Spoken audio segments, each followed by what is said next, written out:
Vendredi 23 février 2024, on connaîtra ce week-end le nom du prochain adversaire de Francis Ngannou en MMA. Charles Oliveira qui est convaincu d'obtenir sa chance pour le titre en cas de victoire à l'UFC 300.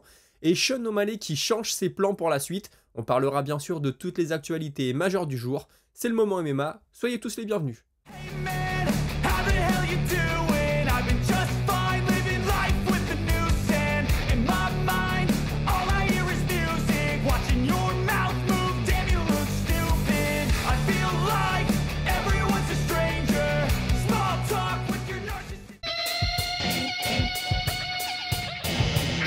Et le PFL qui a réussi un coup de pub énorme hier soir en annonçant que Francis Ngannou, pour son retour au MMA, qui va avoir lieu, va affronter le vainqueur du main event de ce week-end de la soirée champion PFL contre champion Bellator. Il va donc affronter soit le champion du PFL, Ferreira, soit le champion du Bellator, Bader. Et franchement, chapeau au PFL. C'est très bien d'avoir annoncé ça, ça va leur faire un gros coup de pub pour l'événement du week-end. Il y a un UFC en face, l'UFC Mexico City. Le PFL, grâce à ça, peut sûrement leur faire de l'ombre. Alors j'entends tous ceux qui me disent que Bader, il est sur la fin de la carrière, il a 40 ans passés, je crois qu'il a 41 ans. Je vous entends, je suis plus ou moins d'accord avec vous. Maintenant, ça reste un gros lutteur, donc ça peut être intéressant. Et puis Ferreira, il sort un peu de nulle part, hein. On le connaissait pas avant le PFL, en tout cas moi je le connaissais pas. Le PFL, c'est pas l'organisation qui est la plus suivie. Mais quand même, chapeau à eux, je voulais le souligner. On n'a pas de date pour le retour de Ngannou, parce que c'est lui qui en a parlé. Il dit tout dépend de ce qui va se passer le 8 mars contre Joshua, parce que si je bats Joshua et qu'on me propose un combat pour la ceinture mondiale des poids lourds, la ceinture indisputée, vous vous doutez bien que je vais pas cracher là-dessus. Donc on aura des nouvelles bientôt, on aura déjà des nouvelles ce week-end avec le vainqueur, on aura ensuite des nouvelles le 8 mars, ça va venir très vite. Et si on pouvait douter du retour à la compétition MMA de Francis Ngannou, ça va bien avoir lieu, et encore une fois, chapeau au Bellator, là je ne l'ai pas vu venir, ils avaient déjà bien vendu leur événement, mais là c'est la cerise sur le gâteau. On passe maintenant de Ferreira à Pereira, Alex Pereira à l'UFC, on sait, maintenant ce sera le main event de l'UFC 300, et déjà c'est ce qu'il voulait à la base. Il dit quand j'ai été combattu au Madison Square Garden au mois de novembre, je voulais combattre à l'UFC 300, on m'avait dit ouais ça sera plutôt le 301 contre Jamal Hill, et puis récemment on a rechangé les plans, on m'a rappelé, on m'a dit ce sera l'UFC 300, donc c'est très bien pour moi. J'ai dans un coin de la tête de gagner à l'UFC 300 et de combattre au 301 au Brésil, ce serait du jamais vu, mais moi en kickboxing j'étais habitué à combattre souvent, c'est quelque chose que je peux faire. Maintenant il en a pas parlé à l'UFC, il n'y a pas de nom sur la table, il n'y a rien du tout, c'est juste quelque chose que lui il veut. Et vous vous souvenez que quand il a combattu au Madison Square Garden, il n'était pas sur le poster, c'était John Jones qui devait être main event, et il avait dit ouais j'ai fait un rêve, j'ai eu une vision, je me suis vu moi à la place de John Jones sur le poster, et finalement c'est arrivé, et puis il dit vous avez vu là le 300 je voulais y être, finalement on m'a dit non, et là on me dit oui, donc il dit ouais j'ai peut-être un sixième sens qui est très développé. On a aussi appris qu'il avait signé un nouveau contrat de 8 combats, les 8 combats il compte les faire en 3 ans, ce qui est possible parce que lui il combat beaucoup. Il a aussi fait part à l'UFC de son souhait de combattre en poids lourd. Il dit voilà, je leur ai dit que je voulais combattre en poids lourd, j'en ai pas dit plus, j'ai pas parlé d'adversaire, il y avait des rumeurs pour Aspinal, mais moi, je monterai quand mon corps me dira qu'il faut monter. Je suis monté chez les lourds légers parce que mon corps voulait plus faire le cutting en moyen. Je monterai chez les lourds, forcément, je crois qu'il va avoir 37 ou 38 ans là. Donc il dit il me reste pas des années devant moi, donc il faut que ça se fasse assez vite. L'UFC est au courant, mais pour l'instant il n'y a rien d'autre. Et puis, il a aussi dit qu'il voulait à la base défendre sa ceinture contre Israël Adesanya, mais comme il n'y a pas eu de réponse, il s'est pas entêté, il est passé à autre chose. Et d'ailleurs, il aimerait s'entraîner avec Adesanya. Si jamais c'est acté que plus jamais ils s'affronteront l'un et l'autre, alors là, il veut bien aller s'entraîner avec lui parce qu'il pense qu'il a des choses à en apprendre. Ce sont deux gros strikers d'élite, et forcément, s'entraîner ensemble, ça pourrait les tirer tous les deux vers le haut. On a Javier Mendes, coach emblématique de l'American Kickboxing Academy, coach de Ken Velasquez, de Khabib, et aujourd'hui connu surtout pour Islam Makhachev, mais bien d'autres aussi. Alors lui, il pense que Whittaker peut redevenir champion, qu'il a tout ce qu'il faut, qu'il a de la vitesse, etc., qu'il est loin d'être fini. Il pense aussi qu'Alexander Volkanovski doit prendre du temps avant de revenir, s'occuper de sa famille, se remettre les idées à l'endroit et revenir quand il sera vraiment prêt, et surtout qu'il doit bosser sur sa défense de boxe, parce que c'est ce qui lui a fait défaut dans son dernier combat. Concernant son autre poulain, Umar Nurmagomedov, on sait que c'est dur de lui trouver un adversaire, l'UFC a galéré, en tout cas sa team de management a galéré à lui trouver quelqu'un. Il pense que Merab Dvalishvili est la plus grosse menace pour lui, donc je suis assez d'accord, un gros lutteur, ça fait partie des grosses menaces, il y en a aussi d'autres, mais un combat contre Merab, ce sera vraiment quelque chose de très très fort.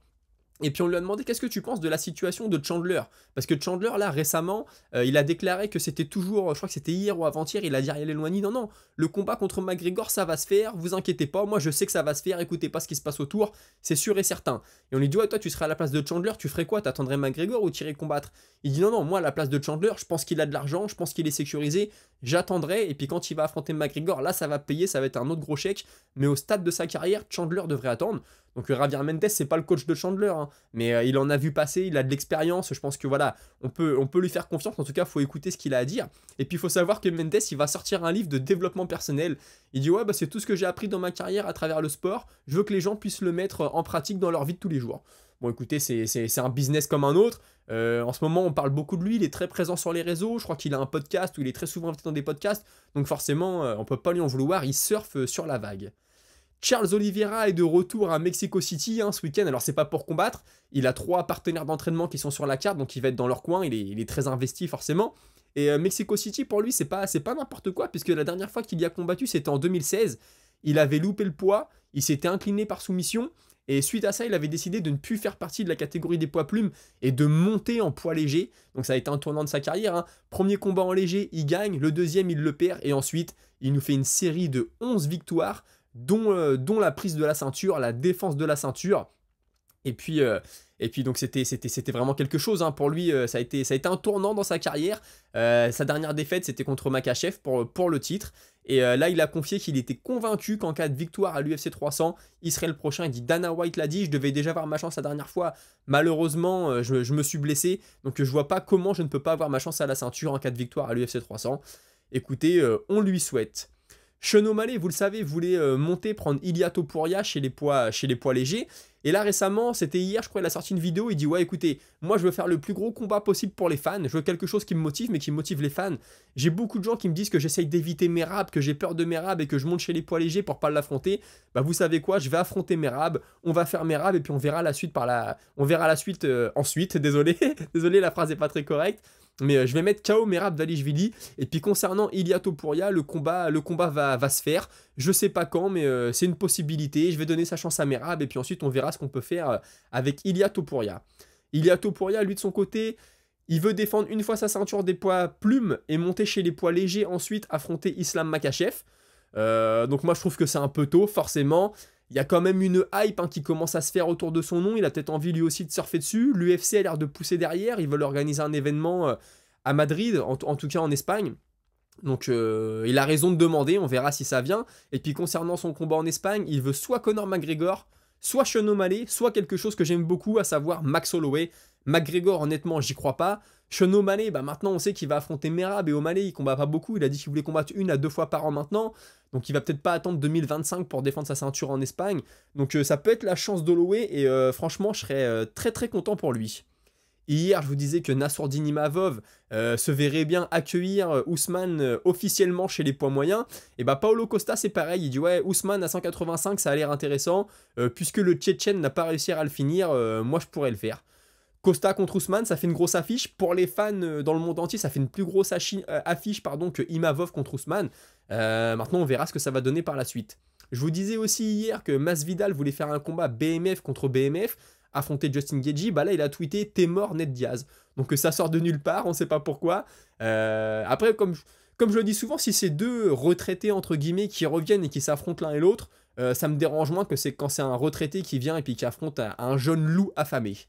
Vous savez, Sharapoutin Magomedov, il a déclaré qu'il devait combattre sur la carte de l'UFC en Arabie Saoudite le 2 mars, qu'il avait signé, mais que finalement la carte maintenant elle allait se passer à Vegas, et que du coup maintenant il allait attendre le 22 juin pour quand même combattre en Arabie Saoudite. Moi je trouve ça va faire longtemps, on l'a vu au mois d'octobre, là on va le revoir qu'au mois de juin, après il a peut-être eu des soucis, peut-être eu des blessures, etc. Mais pour sa carrière, ça aurait peut-être été bien de combattre entre les deux. Et puis il voulait un adversaire classé top 10 comme Marvin Vettori, mais apparemment l'UFC lui a dit que ça allait devoir attendre un peu, puis qu'il allait affronter quelqu'un un peu moins haut dans les classements. Si vous voulez assister à l'UFC 300 live dans la salle, si vous voulez y aller, les billets c'est entre 600$ et 3000$. Honnêtement, je pensais que c'était plus cher que ça. Alors 600$, c'est un billet. Je me doute bien que 600$, t'es tout en haut. T'as peut-être pas les meilleures places forcément, mais je m'attendais vraiment à plus cher que ça. Le mec qui habite à Vegas, qui a un peu d'argent et qui est passionné de MMA.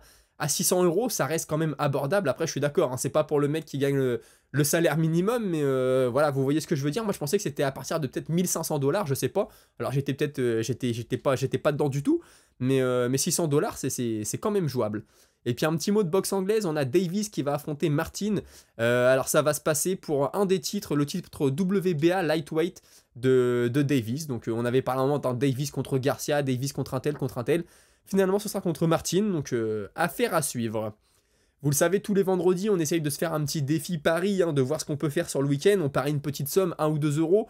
La semaine dernière, on a gagné.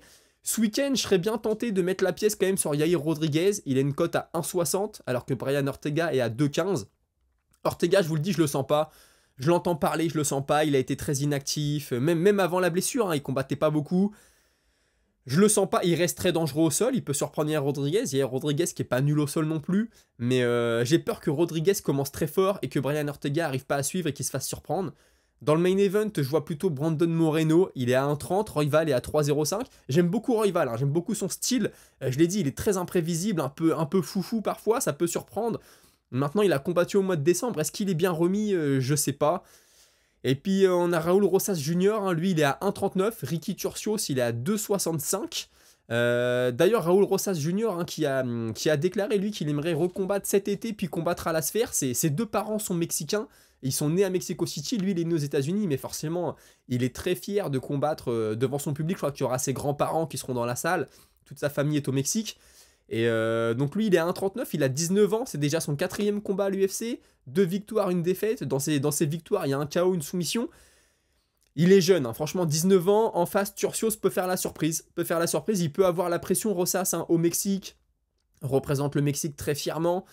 Ça peut être le piège. Je dis pas que je parie contre lui, mais je vais pas mettre la pièce sur ce combat-là parce que ça peut. Il est peut-être pas prêt. Il est peut-être pas prêt à toute cette pression. Et du coup, je vois bien Rodriguez. Je vais mettre Rodriguez, c'est sûr. Est-ce que je combine avec Moreno? Je sais pas. Mais dites-moi ce que vous en pensez en commentaire. C'est notre petit jeu du vendredi. Et puis, on passe tout de suite à la minute auditeur. Avant de commencer la minute auditeur, juste pour me soutenir, si vous pouvez mettre un petit like, vous abonner, commenter si vous voulez voir votre commentaire lu dans la minute auditeur. Je réponds à tout le monde à l'écrit, bien sûr. Et on commence avec Chef Soviet qui me dit ce serait incroyable de pouvoir faire des combats champion contre champion de différentes organisations pour savoir vraiment qui est le meilleur au monde. Bah là, je suis entièrement d'accord avec toi. Mais je pense que l'UFC restera à l'écart de tout ça. Ils sont convaincus que les meilleurs combattants sont chez eux. Et oui, et puis surtout ils en sont convaincus peut-être, mais ils veulent pas que ça se sache qu'ils ont un gars qui est pas le meilleur au monde. Il y a ça aussi, hein, tu l'as bien compris, j'ai compris dans ton message. Mais ouais, ce serait génial de savoir qui est le meilleur au monde. Moi, c'est quelque chose que je veux, c'est quelque chose que je reproche souvent à la boxe anglaise, surtout chez les poids lourds. C'est ce que je connais le plus, même si je connais pas beaucoup la boxe anglaise. Mais je suis d'accord avec toi, ce serait l'idéal. Ensuite, tu as Jordan Herman qui me dit Kevin Jousset contre Jared Godon en main card. Au mois de mai, ça va être top. Godon n'a jamais été mis KO et a 18 KO TKO sur ses 23 victoires. À l'UFC, il n'est que à 2-4, mais que des décisions, les défaites. Il est dangereux sur le premier round, surtout si Kevin le finit. Là, il prend un top 15 derrière, je pense. S'il le bat à la décision, je pense que l'UFC lui donnera encore un combat non classé. C'est bien pour Jousset de combattre un mec qui est un finisseur, un mec qui va venir, qui va apporter le show, qui va apporter la menace. Et puis quand tu bats ce gars-là, tu dis voilà, le gars a 18 KO, moi je l'ai battu. Puis surtout, ça peut faire un beau combat, ça peut faire parler de lui. Il a besoin de ça aussi, Kevin Jousset, pour se faire un nom. On a Loïc Yalcin qui me dit Imavov veut Ousmane juste pour montrer à l'UFC qu'il ferait mieux que Khamzat. Très bonne idée pour récupérer du crédit. Alors l'annonce de Ousmane contre Imavov, enfin la rumeur, hein, ça a beaucoup fait parler. Il y en a beaucoup qui me disent non mais c'est impossible, Ousmane il va lui rouler dessus, Ousmane il est trop haut dans les classements. Oui, je suis d'accord avec vous, mais en fait il a raison de demander. On sait pas, imagine Ousmane il doit affronter Costa. Costa se blesse, bah Imavov il avait déjà appelé, tu vois, il a raison d'essayer, il tente sa chance, puis ça fait parler de lui, etc. Maintenant c'est vrai que Ousmane il a beaucoup à perdre dans ce combat, Imavov a beaucoup à gagner, Ousmane a beaucoup à perdre, mais il a raison de demander, puis on sait pas, ça peut être jouable. On a Adrien qui me laisse un long message, hein, mais non, je t'ai répondu à l'écrit. Mais notamment, tu me parles de Gane contre Pavlovich et tu me dis oui, Gane contre Pavlovich, ça aurait de la gueule. Maintenant, j'ai quand même un peu peur pour notre Français si ce combat se fait, sachant que j'aime beaucoup les deux. Aspinal contre Blades, et j'aimerais tellement voir ce combat, vu que le premier s'est arrêté sur une blessure de l'anglais au bout de quelques secondes, donc on peut pas dire qu'il y a eu combat. Ouais, Gane contre Pavlovich, ce serait top. Bah forcément, comme je l'ai dit, hein, contre Pavlovich, t'es toujours à un coup de poing d'aller dormir. Et Aspinal contre Blades, bah t'as vu, Aspinal, il l'a dit, hein, moi j'aimerais beaucoup ce combat contre Blades, je me suis blessé, j'aimerais me racheter, j'aimerais le combattre, donc pourquoi pas. Et puis, je croyais que c'était toi, mais non, c'est quelqu'un d'autre hein, qui a dû me dire qu'il aimerait bien voir Gann contre le vainqueur de Blades Almeida. Et je disais que je suis entièrement d'accord, puisque au moins le sol de Gann serait très très sûrement testé, ou au moins sa défense de lutte. Ensuite, j'ai Krill qui me laisse un message assez drôle. Il me dit Poirier est très fort, c'est sûr, mais je pense que Benoît a ce qu'il faut. Quand tu vois ses combats à l'UFC, il y a comme une impression d'aisance, sauf contre Eliseu, le premier combat, mais on sait tous pourquoi. Pour info, Eliseu avait été contrôlé positif suite à ça, pour ceux qui ne savaient pas.